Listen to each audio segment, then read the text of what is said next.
Elle lui a dit « je t'aime » pendant qu'elle effaçait les messages d'un autre homme. Ça vous paraît impossible? Attendez d'entendre ce qui se passe vraiment derrière les portes fermées. Des milliers de personnes découvrent chaque jour la vérité sur leur conjoint, et ce qu'elles trouvent les détruit de l'intérieur. La trahison ne se limite jamais à un simple baiser. Elle cache toujours quelque chose de bien plus noir, de bien plus brutal. Bienvenue sur la chaîne Histoire d'infidélité. Écrivez en commentaire de quelle ville vous regardez et quel temps il fait chez vous en ce moment. Accrochez-vous. L'histoire que vous allez entendre pourrait bien être celle de votre voisin, ou pire, la vôtre, sans même que vous le sachiez encore. Gabriel et Pauline avaient vécu ensemble 5 ans. Ils s'étaient rencontrés au bureau. Gabriel avait fait une cour très romantique, et après 6 mois de fréquentation, ils avaient décidé de se marier. À cette époque, Gabriel avait déjà terminé l'université et tenté une carrière militaire sous contrat dans les forces spéciales. Mais le service était terminé après la première mission, lorsque le groupe était tombé dans une embuscade. Gabriel était resté en arrière pour couvrir ses camarades. Les adversaires qui ne s'y attendaient pas avaient subi de lourdes pertes. Gabriel, touché par plusieurs balles, pensait qu'il ne s'en sortirait pas. À ce moment-là, leurs hélicoptères étaient apparus. L'un s'était immobilisé en vol stationnaire pour le protéger. Le second avait rapidement descendu, récupéré Gabriel blessé, et quelques heures plus tard, il était transporté à l'hôpital. Il avait subi plusieurs opérations et entendu le verdict, inapte à poursuivre le service. Pour ce combat difficile, presque mortel, il avait plus tard été décoré de l'ordre du mérite militaire. Dans la citation de Mar, il était écrit « Pour action habile, initiative et décisive, pour bravoure et abnégation manifestée lors de l'exécution d'opérations de combat, d'entraînement au combat et autres, ainsi que pour sa contribution au maintien ou au rétablissement de la paix et de la sécurité internationale. » Mais verbalement, on lui avait dit « Lieutenant, oubliez ce qui s'est passé, cela n'a jamais eu lieu. » Une pension lui avait été attribuée. Après avoir trouvé un emploi, la pension était versée sur un compte bancaire. Gabriel s'était habitué à un mode de vie spartiate et dépensait très peu pour lui-même. Après avoir rencontré Pauline, il avait compris que pour impressionner une femme, il fallait s'habiller correctement. Rapidement, il s'était mis à porter des vêtements conformes aux dernières tendances de la mode, sans excès, mais avec goût. Pauline et lui progressaient rapidement dans leur carrière. En 2 ans à peine, elle était devenue chef du service économique, tandis que lui dirigeait le service technique de l'entreprise. Tout semblait bien se dérouler. Il vivait dans l'appartement de Pauline. L'espace ne manquait pas. Parfois, ils se disputaient, se querellaient, mais se réconciliaient vite. Tout suivait son cours, une vie ordinaire.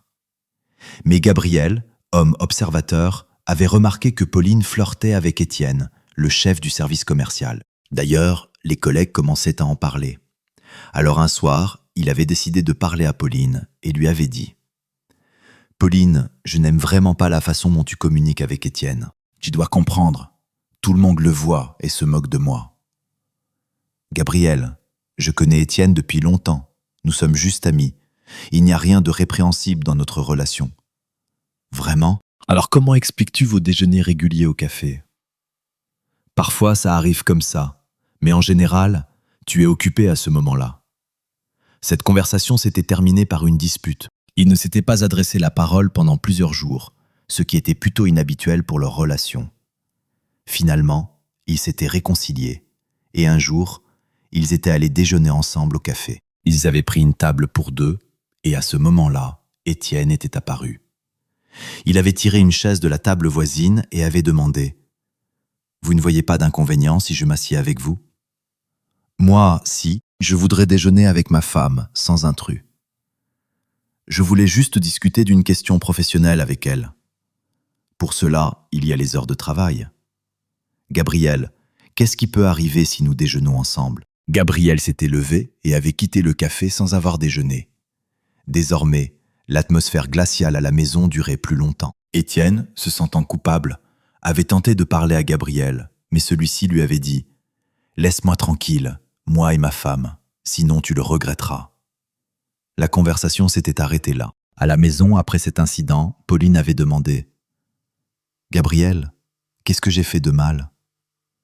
Eh bien, il s'est approché de nous, a demandé à s'asseoir. Le café était plein de places libres, et toi, au lieu de refuser, tu l'as soutenu. « Je ne demande même pas de quoi vous avez parlé de si urgent. Gabriel, arrête de bouder. Ils ne s'étaient réconciliés qu'au bout de 2 semaines. Le flirt de Pauline avec Étienne semblait s'être un peu calmé, mais selon Gabriel, il ne s'était pas complètement arrêté. À ce moment-là était arrivé le 5e anniversaire de leur mariage. Gabriel avait proposé 2 options pour célébrer ce jour. Pauline, nous pouvons dresser une table pour 2 à la maison et nous installer tranquillement, sans bruit ni agitation. D'autant plus que c'est justement vendredi. Ou deuxième option, nous réservons une table pour 2 dans un café, nous pourrons nous asseoir, danser, nous détendre. En plus, nous n'aurons pas à faire la vaisselle ensuite, si nous choisissons la deuxième option. Je préfère le café. Qui invitons-nous ? Personne, je pense. Passons cette soirée à 2. Comme avant, il y a 5 ans. Ils avaient commencé à se préparer pour l'anniversaire de leur vie commune. Gabriel, en utilisant son compte secret, avait acheté un cadeau coûteux pour Pauline, mais avait décidé de ne le lui offrir qu'après leur retour du café. Cet objet avait trop de valeur. Pauline avait pris en charge toutes les questions organisationnelles liées au café et à la réservation. Ce jour-là, Gabriel était brièvement passé à la maison. Il avait acheté un gâteau qu'il avait mis au réfrigérateur, ainsi que quelques bouteilles du vin préféré de Pauline. Au centre commercial, il avait rencontré par hasard Hugo, le chirurgien qu'il avait autrefois opéré à l'hôpital. Ils avaient rapidement échangé quelques mots et convenu de se retrouver le lendemain. Hugo lui avait laissé une adresse. Il venait d'acheter un appartement. Chez lui, Gabriel avait dressé la table, y avait posé le vin, des fruits et des bougies. Dans le réfrigérateur se trouvaient des sandwichs, au cas où, après le café, il voudrait prolonger la soirée à la maison avec du vin. En fin de journée, Pauline avait demandé à Gabriel de s'attarder un peu. À ce moment-là, tous les employés avaient déjà quitté le bureau. Gabriel et Pauline s'étaient dirigés vers le café, où on les avait conduits dans une petite salle. Et là, Gabriel avait compris pourquoi Pauline l'avait réellement retenu au travail. Dans la salle, autour de la table, étaient assis tous les employés du bureau. Parmi les invités se trouvait également Margot, l'amie de Pauline. Et à la surprise de Gabriel, parmi les présents figurait Étienne avec une femme. Il apprit plus tard qu'il s'agissait de Céline, l'épouse d'Étienne. Gabriel n'avait pas fait de scène et n'avait pas montré à quel point il était mécontent. Il avait prévu de passer cette soirée seul avec Pauline, mais il avait dû s'adapter. Réprimant son irritation, il avait affiché un visage satisfait et il s'était installé à table. À côté de Pauline était assis Étienne et plus loin son épouse. Les félicitations des collègues avaient commencé. Il s'avérait que Pauline, à l'insu de Gabriel, avait proposé aux employés de cotiser et d'organiser une soirée commune en l'honneur du 5e anniversaire de leur relation. Tous avaient soutenu cette idée avec joie, mais tout s'était fait en secret pour créer une surprise. Les toasts, les félicitations, les amuse-bouches s'étaient succédés. Gabriel ne buvait presque pas et observait attentivement ce qui se passait. Dans la salle voisine, où se trouvait la piste de danse, la musique avait retenti. Étienne s'était brusquement levé et avait invité Pauline à danser. Gabriel avait voulu intervenir, mais Pauline, sans attendre sa réaction, avait bondi avec le sourire et était partie en courant avec Étienne dans la salle voisine. Gabriel, interceptant le regard étonné de Margot, s'était levé et les avait suivis. Il ne savait pas encore ce qu'il allait faire, mais comprenait une chose. Un tel manque de respect, il ne comptait le pardonner ni à Pauline, ni encore moins à Étienne, qu'il avait déjà prévenu une fois de se tenir à distance de lui et de Pauline. Pendant qu'ils marchaient, la danse lente s'était terminée. Étienne avait embrassé Pauline sur la joue, l'avait raccompagnée jusqu'à l'entrée de la petite salle, puis était allé aux toilettes pour hommes. Il n'avait pas remarqué Gabriel qui se tenait dans l'ombre. Gabriel l'avait suivi. Après avoir attendu un peu qu'Étienne sorte de la cabine et commence à se laver les mains, il s'était approché de lui et avait dit calmement « Étienne, je t'avais prévenu. Ne t'approche pas de Pauline ni de ma famille. » Qu'est-ce qui n'est pas clair ? Oui, entre Pauline et moi, tout est professionnel. Nous sommes juste amis. Il n'avait pas eu le temps de développer sa pensée. Gabriel l'avait retourné face à lui d'une main, après quoi son poing lourd s'était abattu sur le visage d'Étienne, qui s'était effondré près des lavabos. Gabriel s'était rincé les mains, les avait essuyées avec une serviette en papier et avait quitté le café. Pauline, ne voyant revenir à table ni Gabriel ni Étienne, avait commencé à s'inquiéter. À ce moment-là, un des hommes avait annoncé qu'Étienne avait été frappé dans les toilettes pour hommes. Margot, ne sachant pas qui était Céline, avait dit devant elle à Pauline « Bon, tu as joué avec le feu ?» C'est sûrement Gabriel qui a frappé Étienne. Tu vois, il n'est pas là. Pourquoi penses-tu ça? Parce qu'aujourd'hui, c'est le 5e anniversaire de votre mariage, et toi, tu es parti danser la première danse avec Étienne. Excuse-moi, mais c'est un manque de respect évident envers ton mari. Et tout le bureau est au courant de votre flirt avec Étienne et ricane dans votre dos. Pauline avait couru vers la salle où se trouvait la piste de danse, et Céline avait demandé à Margot « Leur liaison dure depuis longtemps ?» Ce n'est pas une liaison, c'est un flirt. Mais entre eux, il n'y a rien en réalité. Seulement, personne à part son mari n'y croit. Gabriel est jaloux d'Étienne, et aujourd'hui encore, apparemment, il l'a été. Bien qu'il ait peut-être raison, il n'y a pas de fumée sans feu. À ce moment-là, Étienne était revenu à sa place. Il voulait récupérer sa femme et quitter le café. Céline avait demandé « C'est Gabriel qui t'a arrangé comme ça ?» Je ne comprends même pas pourquoi. Moi, je comprends. On vient de tout me raconter ici.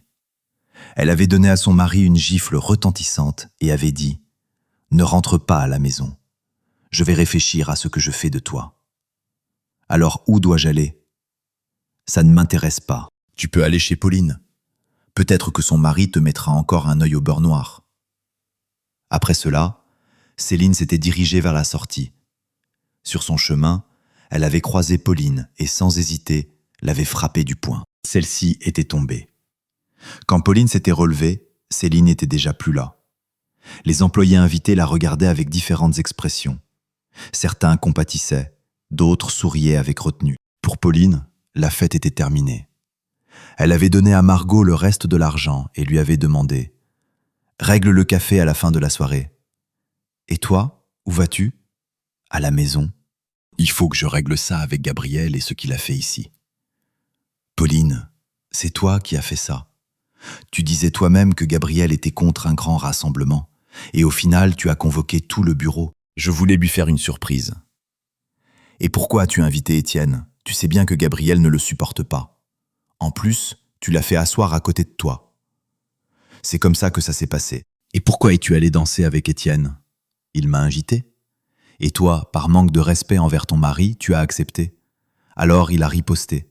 Et toi, tu en as pris une de sa femme. C'était sa femme, Céline? Elle était au courant de votre flirt? Alors sa réaction est compréhensible. C'est pour ça que tu en as pris une.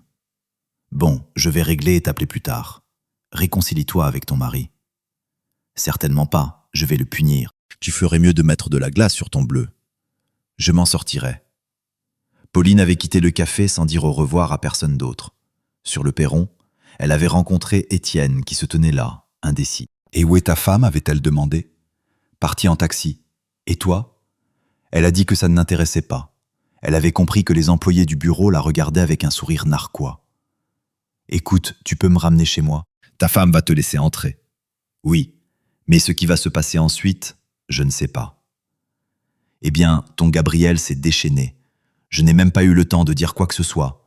Un coup d'une telle puissance. Il a servi dans les forces spéciales. Il a été blessé. Ils l'ont démobilisé et décoré d'un ordre. Incroyable. Tu n'en as jamais parlé? Tu ne l'as pas demandé? C'est effrayant de se frotter à quelqu'un comme ça. Il a beaucoup bu. Non, il me semble qu'il n'a pas bu du tout. Difficile d'imaginer ce qu'il aurait fait s'il avait été ivre. Bon, je file. Il faut que je lui parle et que je le force à s'excuser auprès de toi. Tu y crois vraiment? Peut-être vaut-il mieux ne pas prendre de risques? Gabriel était rentré chez lui. Déjà en chemin, il avait réfléchi à la manière dont il allait agir. Aussi avait-il immédiatement sorti ses affaires de la chambre pour les mettre dans la pièce libre. Ensuite, il avait pris le cognac et un verre sur la table de la cuisine, avait attrapé dans le réfrigérateur une assiette de sandwich. Il s'était dressé une table. Sachant que sa femme pouvait apparaître à tout moment, il avait bloqué la porte de la chambre avec une table de chevet. Après cela, il s'était assis à table, s'était versé du cognac, l'avait bu et s'était perdu dans ses pensées. Il comprenait qu'il ne pouvait plus continuer à vivre comme avant. Plus rien ne le liait à Pauline. Pauline avait fait irruption dans l'appartement en claquant la porte. Dans l'entrée, elle avait enlevé ses chaussures et avait crié fort. « Gabriel, où es-tu » Silence. Elle était passée dans le salon, vide. Dans la cuisine non plus, personne. Mais la table était dressée. Elle avait jeté un œil dans la chambre et s'était figée. Ses affaires n'étaient plus à leur place habituelle. À ce moment-là, elle avait remarqué de la lumière sous la porte de la chambre d'amis. Elle s'était approchée, avait tiré brusquement la poignée, mais la porte n'avait pas bougé. Elle avait exigé « Gabriel, ouvre immédiatement !»« Je ne veux pas te parler. Tu as frappé Étienne, tu as gâché ma fête, et maintenant tu te caches. » « Une fête ? Tu penses sérieusement que c'était une fête ? Je voulais te faire une surprise. » « Une surprise ? C'est quand tu danses avec un autre homme le jour de notre anniversaire. Quand tu le fais asseoir à côté de toi en sachant que je suis contre. C'est juste une danse. Et le baiser alors ? Pauline s'était tue. Gabriel avait poursuivi. Oui, j'ai vu. Et tu sais quoi ? J'en ai assez de tout. De quoi exactement ? De tout, y compris de notre jeu de famille heureuse. La conversation était terminée. Pauline était allée dans la chambre, s'était assise sur le lit et s'était plongée dans ses pensées.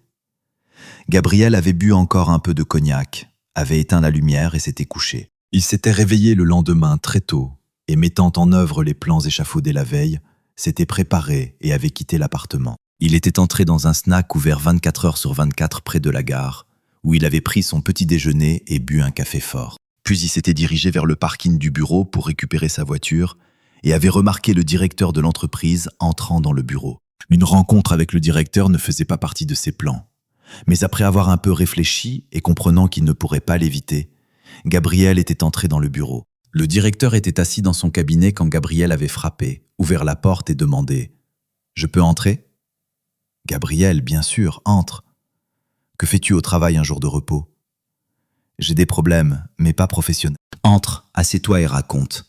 Un café avec du cognac peut-être ?»« Du café, c'est possible, mais sans cognac. »« Alors voilà la machine, tu te débrouilles ?»« Sans problème, j'ai la même. »« Où est le café ?»« Là, dans le meuble. L'eau est dans la carafe. » Gabriel avait préparé du café pour lui et pour le directeur, qui pendant ce temps consultait des documents. Ensuite, il s'était assis à la table basse et Gabriel avait raconté à Louis Mercier ce qui s'était passé au café vendredi après le travail. À la fin du récit, Louis Mercier avait demandé « Et qu'as-tu décidé ?»« Je démissionne. »« Et avec Pauline, le divorce ? Tu ne te précipites pas ? Je ne veux pas perdre le chef du service technique. Tu comprends, dans l'entreprise, il y a 5 services principaux, et 3 d'entre eux sont essentiels. Ton service technique, le service économique dirigé par ta femme, et le service commercial sous la direction d'Étienne. Ils sont clés. Oui, je suis mécontent du travail du service commercial. Je reconnais que c'est précisément le service commercial qui réalise les ventes et apporte les bénéfices. Mais les bénéfices ont considérablement chuté ces derniers temps. Je le comprends. Les ventes sont le facteur clé de croissance des profits, donc du succès de l'entreprise. Toi et ton service faites un produit de qualité, mais sans vente, l'entreprise ne se développe pas. C'est ce que j'essaye de comprendre. Mais je ne fais pas la pluie et le beau temps dans le service. Et je peux affirmer avec certitude que mon adjoint s'en sortira. Bon, que veux-tu ? J'écris 2 demandes, une pour un congé lundi et une de démission. À partir de mardi, je transmettrai tout à mon adjoint, bien qu'il n'y ait pas grand-chose à expliquer. Prends du papier sur le bureau et écris. Quand prendras-tu ton certificat de travail ? Lundi. Tu as où aller travailler ? Je n'y ai pas encore pensé. Tu sais, en périphérie, il y a une entreprise, presque identique à la nôtre. Ce sont nos concurrents ? Tout le monde le pense. Mais en réalité, tout va bien entre nous. C'est pratique. Lors des appels d'offres, nous nous soutenons mutuellement. Si des problèmes de livraison surviennent, nous nous entraidons. En public, nous pouvons nous disputer, nous engueuler. Tout cela est un cirque planifié. L'entreprise est dirigée par mon cousin, mais personne ne doit le savoir. Je vais l'appeler maintenant. Justement, il a besoin d'un chef de service de production technique. Je vais l'appeler tout de suite. Louis Mercier avait activé le haut-parleur. Des sonneries avaient retenti, puis une voix mécontente avait répondu. « Louis, je t'écoute. »« Maxime, pourquoi tu grognes comme un ours dans sa tanière ? » ?»« Parce que je dors, contrairement à toi. »« Mais puisque tu m'as réveillé, dis-moi ce que tu voulais. » Après 5 minutes de conversation, Maxime avait dit « Bon, je l'attends lundi. Mais tu l'as prévenu, j'espère, que nous sommes ennemis. » Bien sûr que je l'ai prévenu. C'est la première chose que j'ai faite. Après avoir pris congé de Louis Mercier, Gabriel était arrivé près de son immeuble, avait garé sa voiture sur le parking, mais n'était pas rentré chez lui. Il était passé au supermarché, avait acheté une bouteille de bon cognac et s'était dirigé chez Hugo. Hugo s'était réjoui de voir chez lui. Il avait rapidement dressé la table. Ils avaient bu un verre, s'étaient mis à bavarder. Hugo avait dit « Hier, vers 22h, on m'a appelé au travail. Que s'est-il passé ? Un patient est tombé sous la main chaude de sa femme. D'abord, il a été frappé au café, puis sa femme en a rajouté à la maison avec un rouleau à pâtisserie. Et alors, il dit qu'il a eu de la chance. Le rouleau s'est cassé au premier coup. Et la tête ? J'ai dû m'affairer. J'ai recousu le sourcil, le crâne est resté intact. Il ne s'appelle pas Étienne par hasard ? Si, Étienne. Tu le connais ? C'est moi qui l'ai câliné au café, doucement. C'est toi ? Ça ne ressemble pas à de la douceur. Je ne pouvais pas frapper plus fort. Je l'aurais tué. Et la prison ne m'intéresse pas. Pourquoi ? C'était le 5e anniversaire de mon mariage. Et cet Étienne s'est collé à ma femme comme une sangsue. Et elle, apparemment, lui rendait l'appareil. Alors elle t'a trompé ? Non, ça je ne sais pas avec certitude. Et je n'ai pas l'intention de le vérifier. Je vais divorcer. J'ai quitté mon travail et j'en ai trouvé un autre. Tout va vite chez toi ? On m'a appris à prendre des décisions rapides. Je les prenais et je les prends. L'ordre pour ce combat, on ne me l'a pas donné pour rien. Tu m'as sorti du monde des morts. Tu as dû, toi aussi, prendre des décisions rapides au bloc opératoire. J'aurais partagé la décoration avec toi. Alors je suis tranquille. Tu as survécu à l'époque et tu survivras maintenant. Dis-moi, où est ta femme ? Elle est partie brièvement chez sa mère. Elle revient mercredi. Je la connais. Tu la connais, mais tu ne t'en souviens probablement pas. Elle m'assistait quand je t'ai opéré, mais tu étais inconscient. Elle est venue me voir en réanimation ? Non, sa zone de responsabilité, c'est le bloc opératoire. Elle n'allait pas en réanimation, il y avait son propre personnel. Dis-moi, comment es-tu arrivé ici ? Au début, je faisais partie de groupes. J'avais plus de chance que toi. Je revenais des missions sans une égratignure, bien que les groupes subissent parfois des pertes. Mais lors de la dernière opération, je n'ai pas eu de chance. On m'a évacué. Hôpital, plusieurs opérations, puis je suis resté travailler dans ce même hôpital.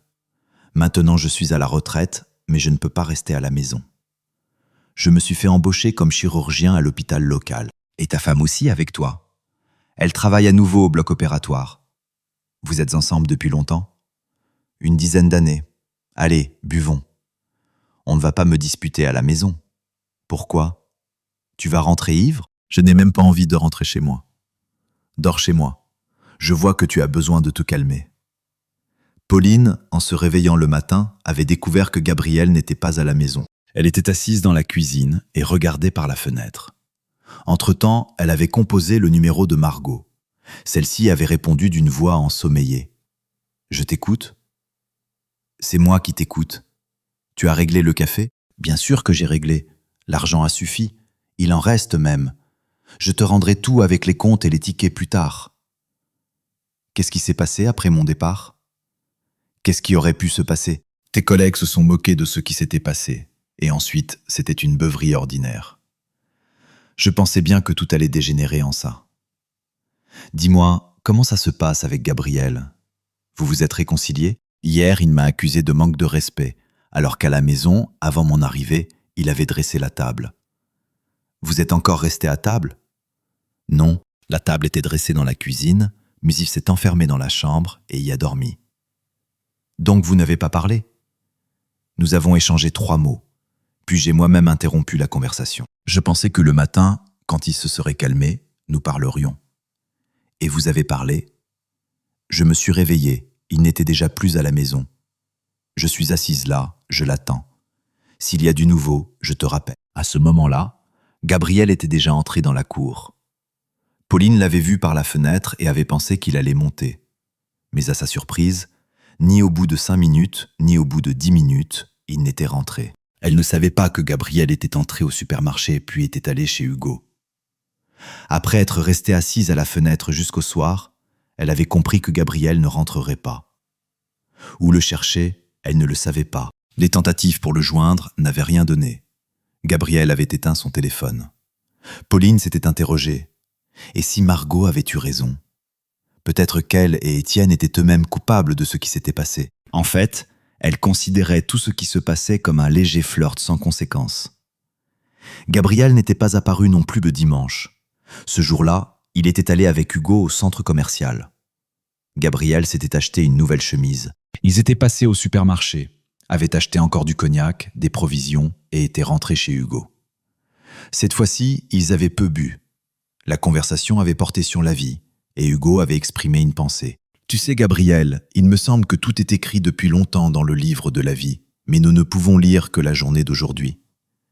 Et il nous est donné de savoir ce qui sera à la fin, mais pas complètement. Et que nous est-il donné de savoir?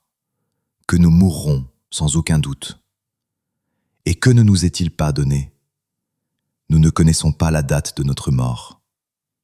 Alors buvons pour que nous soyons immortels. » Le lundi était arrivé. Gabriel, en chemise propre et rasé de près, était entré dans le bureau de Maxime Arnaud. Celui-ci l'avait parcouru du regard, avait évalué son apparence, lui avait proposé de s'asseoir et avait dit « Les chefs de service vont se réunir maintenant et je vais te présenter. Quand peux-tu commencer à travailler? Je peux commencer dès aujourd'hui. Seulement, après le déjeuner, il faudra que je m'absente. Pour quelle raison? Je veux louer un logement et récupérer mon certificat de travail. Louis m'a encore téléphoné, il m'a raconté ce qui se passe dans ta famille.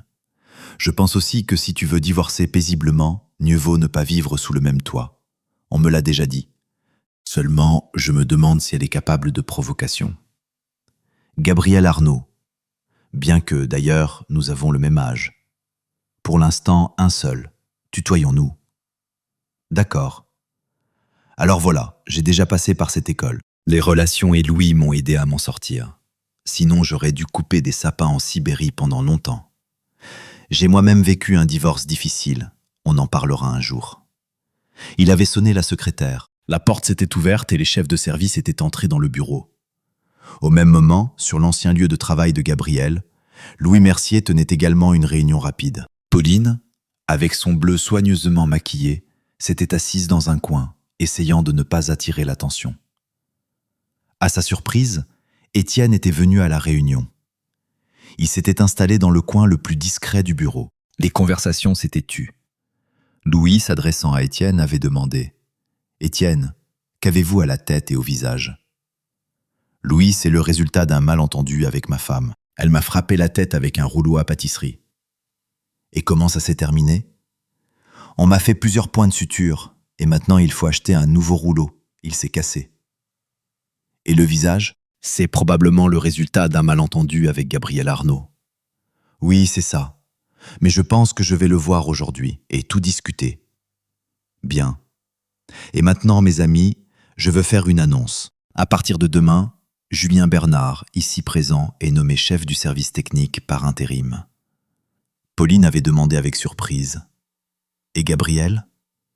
Pauline, Gabriel Arnaud a démissionné de son plein gré. Vous vivez sous le même toit que lui et vous n'êtes au courant de rien? Nous sommes en froid. Et vous êtes en froid probablement parce que vous, Pauline, et vous, Étienne, avez violé le principe fondamental des Don Juan. Ne drague pas où tu habites et n'habite pas où tu dragues.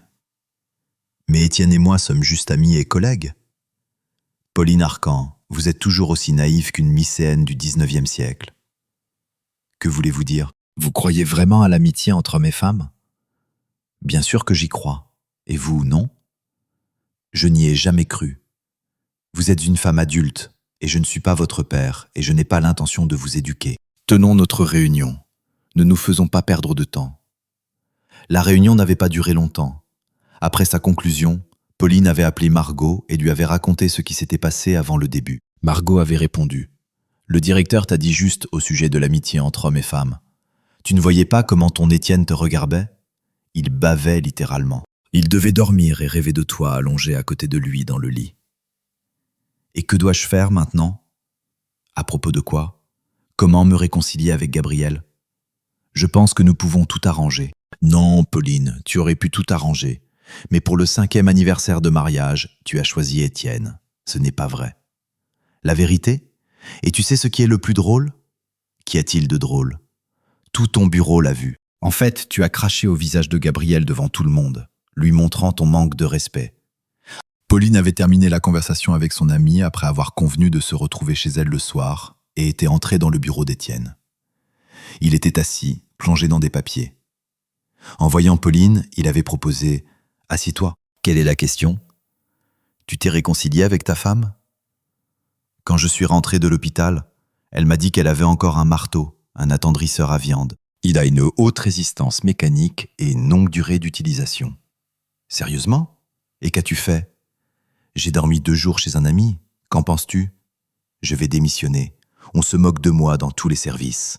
Où iras-tu ? Je n'ai pas encore décidé. Je pense que je ne resterai pas sans travail. J'irai chez notre concurrent. Ils ont des postes vacants ? Je ne sais pas. Je n'ai pas encore appelé. Il faut que mon visage guérisse un peu. Dis-moi, tu voulais vraiment me mettre dans ton lit ? Qu'est-ce que tu croyais ? Que j'étais intéressé par ton bavardage sur l'amitié entre hommes et femmes ? Tu es juste idiote. Mais si j'avais su le passé héroïque de ton mari, je ne me serais jamais approché de toi, idiote. Il m'a apparemment épargné quand il m'a frappé. Pauline, entendant cela, avait saisi sur le bureau un nécessaire d'écriture en forme de cœur, orné d'une horloge insérée dans un support en onyx, et l'avait abattu sur la tête d'Étienne. Hugo avait été très surpris quand on avait appelé aux urgences, où il avait vu Étienne amené par ambulance. Il avait demandé « Quoi, encore ta femme ?» Non, une idiote avec qui je prévoyais de m'amuser. Et pourquoi ? Elle a compris en quoi consistait mon intérêt pour elle. Qu'en est-il de ma tête ? Je ne sais pas encore, mais elle a visé exactement au même endroit où vous avez reçu le coup de rouleau. Avec quoi cette fois ? Un nécessaire d'écriture. Il est en onyx, lourd. Où l'a-t-elle trouvé ? Il était sur mon bureau et nous parlions dans mon bureau. D'accord, on va vous nettoyer la plaie, puis radio, et ensuite nous verrons. On ne vous laissera pas rentrer chez vous. Encore un coup à la tête, vous pourriez ne pas tenir. Étienne avait eu de la chance. Le crâne était resté intact, mais le repos au lit pendant 5 à 7 jours était assuré. Comme Hugo l'avait dit, pendant 12 semaines, vous devez être sous surveillance médicale, et je vais rester à l'hôpital. Chez nous, vous resterez 5 à 7 jours. Après la réunion rapide dans son nouveau lieu de travail, Gabriel avait fait connaissance avec l'équipe du service, avait parlé avec presque tous.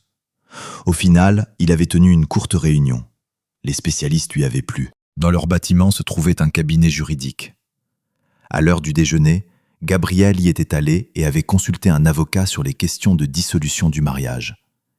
Il avait demandé de préparer une requête au tribunal. L'avocat avait proposé de divorcer par consentement mutuel. Gabriel avait répondu « Je suis sûr qu'elle ne sera pas d'accord. De toute façon, il faudra finalement aller au tribunal. » Et si je lui parle, à votre place ? Oui, rencontrez-la et essayez de la convaincre d'accepter le divorce par consentement mutuel. Pauline, après le travail, était allée chez Margot. Celle-ci l'attendait déjà, avait dressé la table. Elle s'était assise. Margot avait prestement ouvert une bouteille de vin, mais Pauline avait soudain refusé.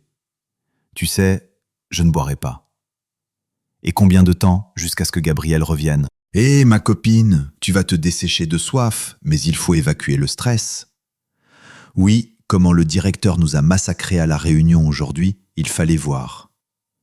Et en quoi ça le concerne ? Gabriel est un spécialiste et était candidat au poste de directeur adjoint. Et toi ? Et moi quoi ? J'ai déjà atteint le plafond de ma carrière. Chaque année, les ressources humaines me demandent quand je compte avoir des enfants. Et en quoi ça les regarde ? Directement. Si je pars en congé maternité, je serai absente 3 ans. Il faudra trouver un remplaçant. Je n'y avais jamais pensé. Parce que tu n'es pas marié. Alors, à quoi buvons-nous ? Bon, juste un peu. Un jour, Hugo avait téléphoné à Gabriel. « Gabriel, tu connaissais Antoine ? » Si tu parles d'Antoine Durand, alors oui, je le connaissais. Je n'ai pas eu le temps de te prévenir. Je ne pensais pas que vous vous connaissiez. C'est lui qui m'a sorti de cette opération. Que s'est-il passé ? On l'a enterré hier. À l'hôpital où je travaillais, on n'a pas pu le sauver. Ses blessures étaient incompatibles avec la vie. Que proposes-tu ? Allons demain samedi au cimetière. Rendons-lui hommage.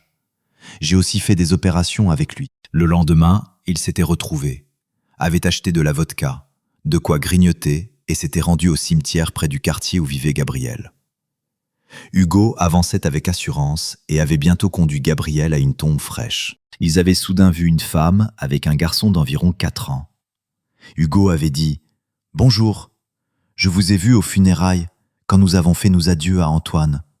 Mais ensuite vous n'étiez pas au repas de funérailles. Qu'aurais-je fait là-bas? Je ne suis en fait personne pour lui.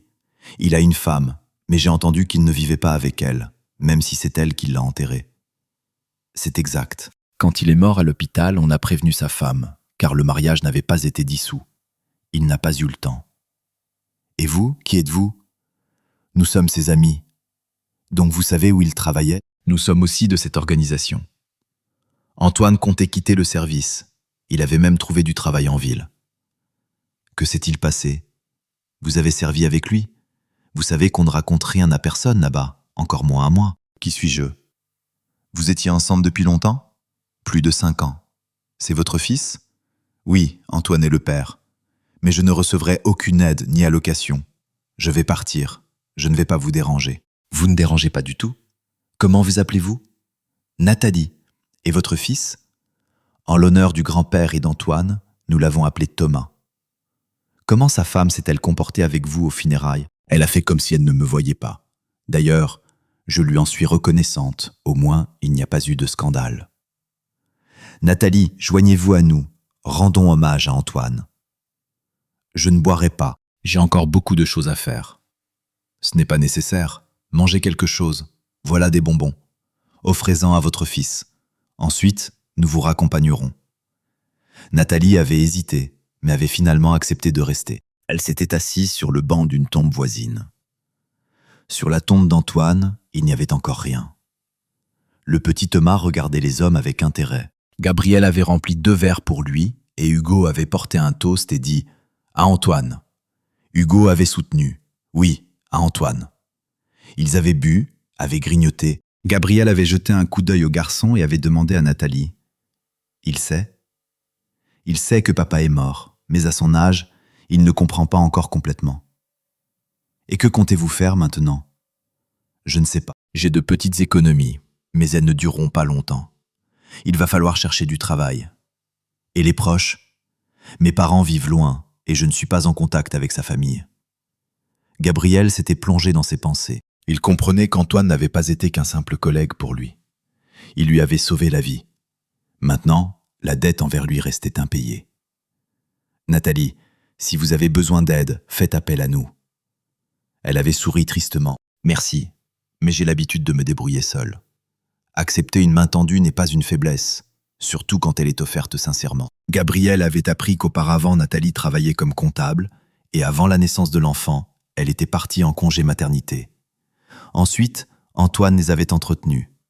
Maintenant, elle devait tout recommencer. Alors qu'il s'apprêtait à partir, Gabriel avait soudain dit « Je connais une entreprise qui cherche une comptable. Si vous voulez, je peux glisser un mot. » Nathalie l'avait regardé avec surprise. « Vous êtes sérieux? » « Oui. » Elle avait hésité, mais une lueur d'espoir était apparue dans ses yeux.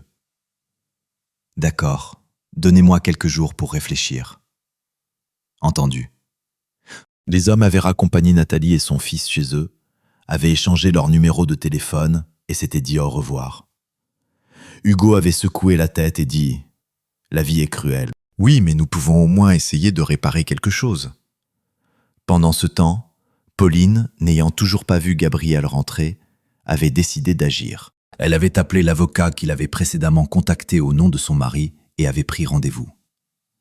Là-bas, à peine franchie la porte du cabinet, elle avait déclaré « Je ne veux pas divorcer. »« Pauline, mais votre mari est déterminé ? Il est juste vexé, comme un petit garçon à qui on a enlevé son jouet préféré. Mais je suis prête à m'excuser, à faire la paix. Il a déjà déposé une requête au tribunal. » Pauline avait pâli. « Quoi ? » ?»« Oui. Et franchement, vous avez peu de chances de contester cela, surtout compte tenu des circonstances. » »« Quelles circonstances ? » ?»« Votre comportement lors de l'anniversaire, vos relations avec Étienne. Tout cela peut être utilisé contre vous au tribunal. »« Mais je n'ai rien fait. » »« Pauline, le tribunal regardera non pas vos intentions, mais les faits. Et les faits sont les suivants. Vous avez publiquement ignoré votre mari, Vous avez dansé avec un autre homme, et ensuite vous avez en plus provoqué un scandale. Bien que dans la requête soient indiquées des divergences irréconciliables. Pauline serrait les poings et dit « Alors je ne lui accorderai pas le divorce, qu'il souffre. » C'est votre droit. Mais sachez que Gabriel a déjà déménagé, a trouvé un nouveau travail. Il n'a manifestement pas l'intention de revenir. Pauline s'était levée brusquement. « Dites-lui que je ne suis pas d'accord avec ça. » Et elle était sortie en claquant la porte. Gabriel, pendant ce temps, s'était complètement plongé dans le travail. La nouvelle équipe l'avait bien accueilli. Il avait loué un petit appartement de 2 pièces et l'avait aménagé de façon spartiate, mais sans austérité excessive. Un soir, Nathalie l'avait appelé. « Gabriel, vous n'avez pas changé d'avis au sujet du travail ? » ?»« Bien sûr que non. Alors je suis prête à essayer. »« Parfait. Demain matin, je vous accompagne aux ressources humaines. » Le lendemain, il l'avait présenté à la direction. Nathalie avait été embauchée à l'essai, mais au bout de quelques semaines seulement, elle avait prouvé qu'elle s'en sortait parfaitement. Un jour, alors qu'ils se croisaient par hasard dans le couloir, Nathalie avait soudain dit « Merci. » « Pourquoi ? » ?»« Pour ne pas m'avoir laissé tomber. » Gabriel avait souri et répondu « Antoine aurait fait pareil. Si vous avez besoin de quelque chose, n'hésitez pas. » Nathalie avait souri, mais on lisait de la fatigue dans ses yeux. « Merci, pour l'instant je m'en sors. Thomas va à la crèche et je m'habitue au nouveau rythme. Et pour le logement, tout va bien ? Pour l'instant, oui. Mais si le supérieur d'Antoine apprend que je travaille ici, il pourrait y avoir des problèmes. Ne vous inquiétez pas, ici je pourrai vous protéger. » Elle avait hoché la tête, mais l'inquiétude perçait dans sa voix. « Vous savez pourquoi Antoine est mort ? » ?»« Non, je ne sais pas. Mais je suppose qu'il ne faisait pas partie de ceux qui foncent sans raison. » Nathalie avait soupiré et dit « Il disait qu'il était tombé sur une information dans ce système dans lequel vous travaillez. Quelque chose qui pouvait briser la carrière d'une personne haut placée. Et il comptait la partager. Je ne sais pas. Mais avant son départ en mission, il était étrangement agité. Il disait que s'il lui arrivait quelque chose, je devais remettre une clé USB à quelqu'un. Gabriel s'était mis en alerte. « À qui ? » ?»« À vous. »« Pourquoi à moi ?» Il a dit « Gabriel comprendra. »« Où est la clé USB ?»« Chez moi. Je ne sais pas ce qu'il y a dessus. Et je ne voulais pas fourrer mon nez dans des affaires qui ne me regardent pas. » Gabriel avait rapidement regardé autour de lui. « Nathalie, vous ne pouvez pas y aller seule. Si Antoine est mort à cause de ça, vous êtes en danger aussi. » Elle avait pâli et demandé « Vous pensez qu'on me surveille ? » Ce n'est pas exclu. Alors que faire ? Finissons la journée de travail maintenant. Je vous accompagne. Nous prendrons la clé USB et vous feriez mieux de vivre chez moi avec Thomas pendant quelques jours. J'ai 2 pièces. Dans l'une, vous dormez avec votre fils, dans l'autre, je dors. Aucune arrière-pensée. Nathalie avait hésité, mais avait finalement hoché la tête.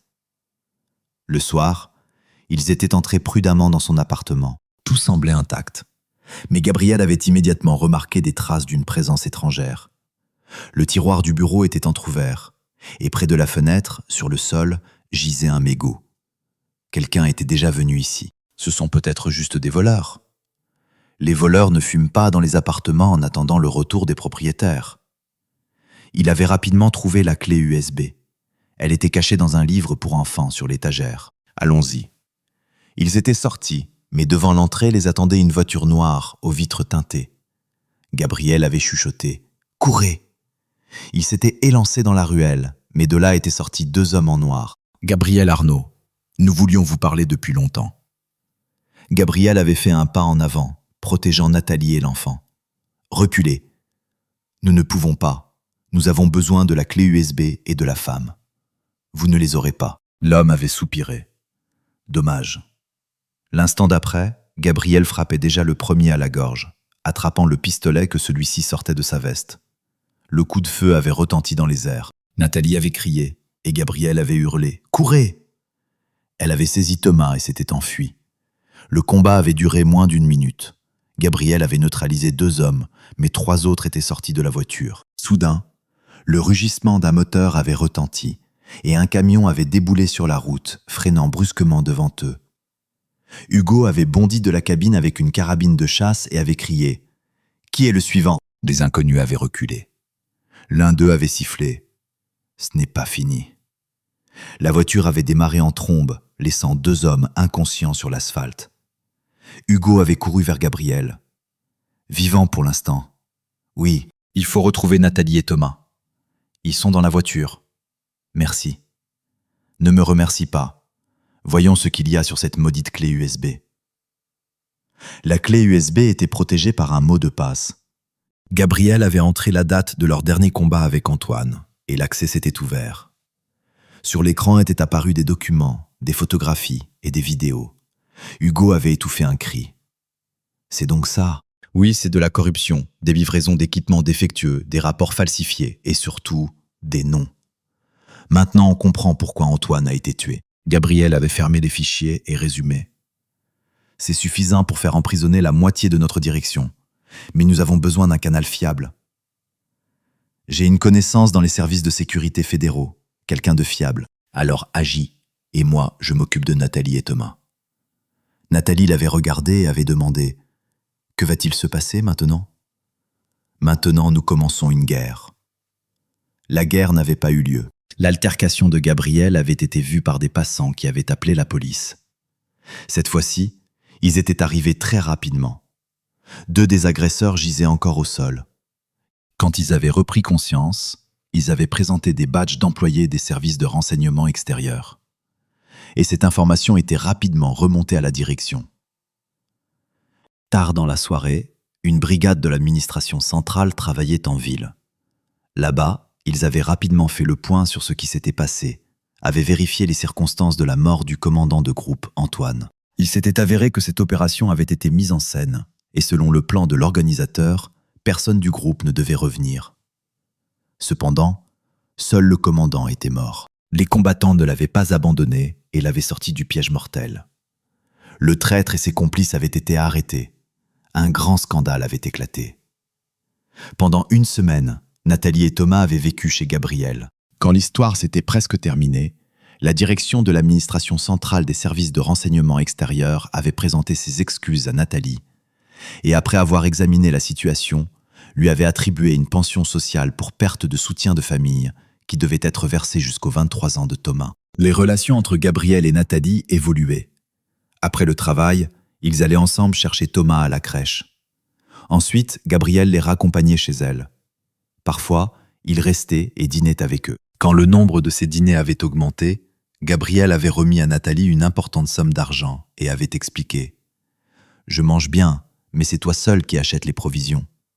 Mais tu m'aides. Le week-end, tu viens avec moi au marché et au centre commercial. Tu achètes les provisions et tu paies. » Nathalie n'avait pas pris l'argent, bien que Gabriel n'ait pas insisté. À ce moment-là, Pauline tentait désespérément de résister au divorce et de faire revenir Gabriel. Elle avait réussi à découvrir où il travaillait maintenant. Et le vendredi, après avoir demandé une permission au directeur, elle s'était rendue sur son lieu de travail. Louis Mercier avait compris où Pauline comptait se rendre et avait donc rappelé Gabriel. Mais celui-ci était injoignable, car il n'utilisait presque pas ce téléphone. Alors Louis Mercier avait appelé son frère et lui avait demandé « Maxime, préviens Gabriel. Il semble que sa femme soit partie le voir. Elle sera chez vous dans environ 30 minutes si elle prend un taxi. » Je vais lui dire, il est à son poste. Comment s'est-il intégré dans l'équipe? Comme spécialiste, tout à fait fiable et compétent, comme homme, sociable et agréable. Ici, nos célibataires ont commencé à faire la queue pour lui, mais il ne se presse pas. De plus, il m'a demandé d'embaucher une femme. Qui est-ce, sa maîtresse? Non, mais c'est un homme, pas un eunuque, et apparemment il a commencé à la fréquenter. J'en suis content, et c'est une femme agréable. Maxime Arnaud avait prévenu Gabriel de l'apparition de sa femme au bureau. Celui-ci avait dit « Peut-être devrais-je me cacher quelque part ?» Et qu'est-ce que ça te donnera? Bien que, si tu n'as pas encore décidé de divorcer ou non, prends ton temps. Mais si tu penses vraiment au divorce, ne te dérobe pas à la rencontre. Beaucoup de temps s'est écoulé. Il est temps de discuter de vos perspectives et des modalités du divorce. Que lui restera-t-il des biens? Et à toi? D'accord, je vais la rencontrer. Pauline était apparue environ 40 minutes plus tard, comme l'avait dit Louis Mercier. À ce moment-là, Gabriel avait eu le temps de parler avec l'avocat. Celui-ci lui avait donné des conseils pratiques et lui avait recommandé d'enregistrer toute la rencontre sur dictaphone afin qu'en cas de provocation, il puisse ensuite contester la situation. Au moment où Pauline était apparue au bureau, Gabriel était prêt pour la conversation. Elle était entrée dans son bureau sans frapper. Gabriel avait levé les yeux de ses papiers et dit « Assieds-toi, je vois que tu n'es pas surpris que je sois venu ici. » Qu'y a-t-il à être surpris? Mais je t'attendais plus tôt. Tu t'es trop bien caché. Je ne me suis pas caché. Je n'en ai pas besoin. Je ne fréquente simplement pas les endroits que tu fréquentes. Comment va ton petit Étienne? Il n'est pas à moi. Nous étions juste amis. Des amis avec privilèges. Gabriel, ne dis pas de bêtises. À cause de ce que tu as fait lors de notre anniversaire, tu as détruit son mariage et sa carrière. C'est lui qui a détruit mon mariage et ma carrière en premier, et tu l'as bien aidé. Comment l'ai-je aidé? Je t'ai parlé et prévenu que je n'aimais pas la façon dont tu te comportais avec Étienne. Et toi, tu l'as même invité à notre anniversaire avec tout le bureau. Et là-bas, tu te souviens de ce qui s'est passé? Qu'est-ce qui s'est passé? J'ai dansé avec Étienne, puis tu l'as frappé, et ensuite sa femme m'a frappé. Et Étienne, en rentrant chez lui, a reçu un coup de rouleau à pâtisserie sur la tête et a atterri à l'hôpital. Et lundi, je l'ai frappé à la tête avec un nécessaire de bureau. Et on l'a encore emmené à l'hôpital. Et où est-il maintenant? Étienne, après sa sortie de l'hôpital, a démissionné et a disparu de la ville. Il a disparu? Et tu as décidé de me faire revenir? Non, je pensais que tu rentrerais à la maison, que nous parlerions et que nous réglerions tout.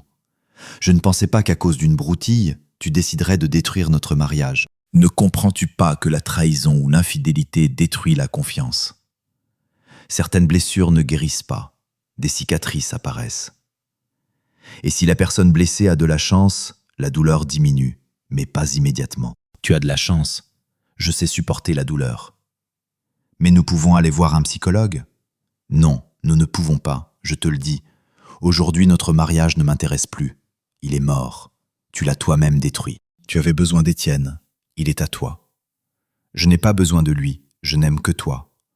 Oui, j'ai remarqué. Et c'est pour ça que tu as fait de moi la risée de tous les employés. À ce moment-là, Nathalie était entrée dans le bureau après avoir frappé. Quelqu'un lui avait chuchoté que l'ex-femme de Gabriel était venue.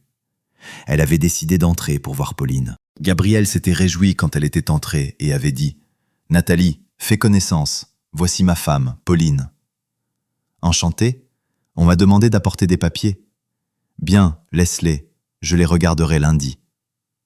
Et aujourd'hui, j'ai promis à Thomas qu'après la crèche, nous irions au café. Eh bien, comment ferions-nous sans toi? Nathalie était partie. Pauline avait compris et avait demandé « Alors vous vous fréquentez ?» Oui, nous nous fréquentons. Elle sait que tu es marié. Quand je vous ai présenté, j'ai dit que tu étais ma femme. Et oui, elle sait que je divorce de toi. Mais je ne veux pas divorcer. Excuse-moi, mais c'est trop tard. Ça ne marchera pas entre nous. Je ne peux pas vivre avec quelqu'un qui ne me respecte pas et qui cherche à m'humilier à chaque occasion. Ce n'est pas vrai. C'est juste ma façon d'exprimer mon amour. Mais je t'ai dit que je n'aimais pas ça. Surtout le flirt ouvert devant moi avec d'autres hommes. Avec Étienne, ce n'était pas du flirt.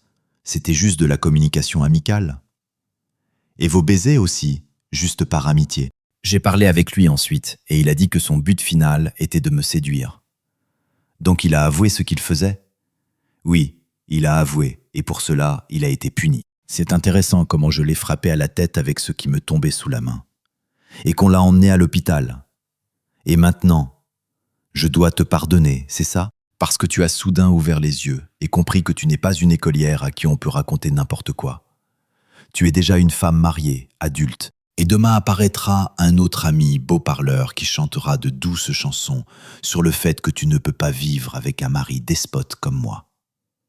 La conversation était terminée et Pauline avait quitté le bureau. En partant, elle avait dit « Tu sais, Nathalie est une belle femme, je pense qu'elle ne te perdra pas. » 2 jours plus tard, l'avocat avait téléphoné et annoncé « Pauline accepte le divorce. » À quelles conditions? Aucune. Elle a signé tous les papiers, est allée voir le juge et a exprimé son accord pour divorcer sans aucune condition. Le procès en divorce s'était déroulé rapidement. Ils avaient divorcé dès la première audience, mais leurs chemins ne s'étaient pas définitivement séparés. Un jour, le directeur avait convoqué Gabriel dans son bureau. Louis Mercier, son ancien directeur, s'y trouvait. On avait proposé à Gabriel de s'asseoir. Maxime Arnaud avait dit « Louis et moi avons décidé de fusionner nos entreprises, mais nous avons une inquiétude. » Laquelle ? Ne risquons-nous pas d'être en position de monopole ?